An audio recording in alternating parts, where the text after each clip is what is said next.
Maendeleo ya taifa hujengwa kwa vitendo na miradi ya maendeleo ndiyo msingi wa uboreshaji wa maisha ya wananchi. Serikali ya Mapinduzi ya Zanzibar imeendelea kusisitiza dhamira yake ya kuifanya Zanzibar kuwa ya maendeleo endelevu katika sekta mbalimbali ikiwemo maji, umeme na nishati kwa lengo la kuboresha huduma za wananchi na kuinua uchumi wa wananchi. Makamu wa pili wa Rais wa Zanzibar, Mheshimiwa Hemed Suleiman Abdullah, leo Julai 15, 2026 amefanya ziara ya kutembelea miradi mbalimbali ya maendeleo inayotekelezwa katika mikoa ya Kusini Unguja na Kaskazini Unguja. Ziara hiyo imelenga kukagua maendeleo ya utekelezaji wa miradi pamoja na kuwapa hamasa wasimamizi kuhakikisha inakamilika kwa wakati na kwa viwango vinavyokusudiwa.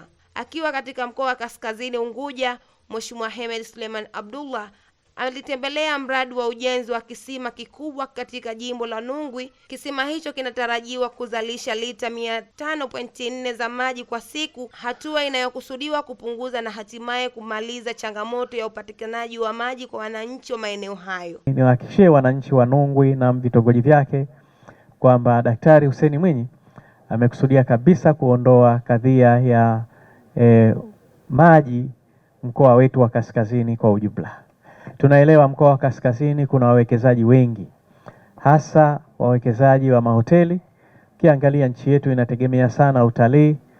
Kaskazini wana nafasi kubwa ya kuchangia katika pato la nchi yetu. Tungependa sana huduma zile muhimu zote ziwe zinapatikana bila matatizo yote.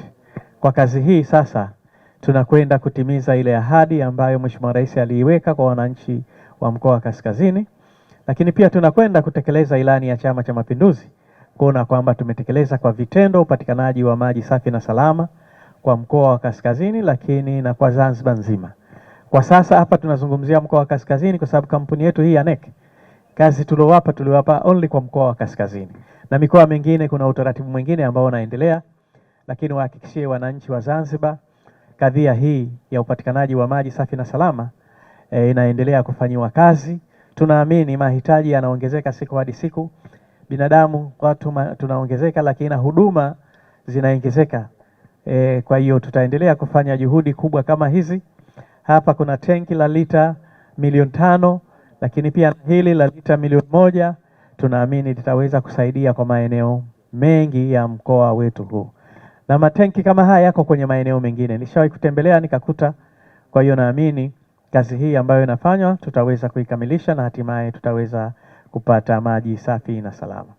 Niwashukuru tena wale wote wanaoendelea kusaidia kukamilika kwa mradi huu, lakini kipekee kabisa nimshukuru sana Mheshimiwa Mkuu wa Mkoa, lakini nimshukuru na Mheshimiwa Waziri pamoja na timu yake. Katika ziara hiyo, Makamu wa pili wa Rais wa Zanzibar pia amekagua ujenzi wa diko la samaki. Amesema mradi huo ni muhimu kwa kuwa kutawezesha wavuvi kuhifadhi samaki kwa ubora, kupunguza upotevu wa mazao ya wavuvi na kuongeza thamani za shughuli za kiuchumi. Diko hili likikamilika litakuwa na taswira nzuri, lakini litakuwa na huduma nyingi. Nisingependa kuzirejea zile huduma.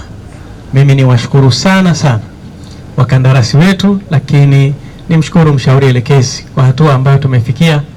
Naamini diko hili litakamilika kwa wakati tuliokubaliana. Na nasema hivyo kwa sababu mimi si muumini wa kuongeza muda. Sawa Mimi si muumini wa kuongeza muda kwa mkandarasi. Mkandarasi tukikubaliana, umesaini, ikifika muda wako utukabidhi, na ukitukabidhi kabla huwa tunafurahi zaidi. Na nasema hivi kwa sababu kazi hii wananchi wa maeneo haya wanaitegemea sana. Sasa hivi leo hapa wananchi wavuvi wetu hawana eneo rasmi la kufanya huduma zao za uvuvi.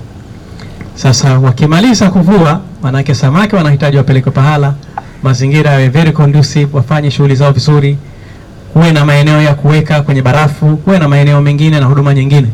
Kwa sasa hazitapatikana. Lakini baada ya kukamilika diko hili, huduma hizo zitakuwa tayari, na ndio maana tunaharakisha, na sisi viongozi, mimi, waziri na timu zake tunapita ili kuhakikisha kazi hizi zinakwenda vizuri. Hizo ni ripoti za Mjaweri Online TV na mimi ni Naifat Waziri.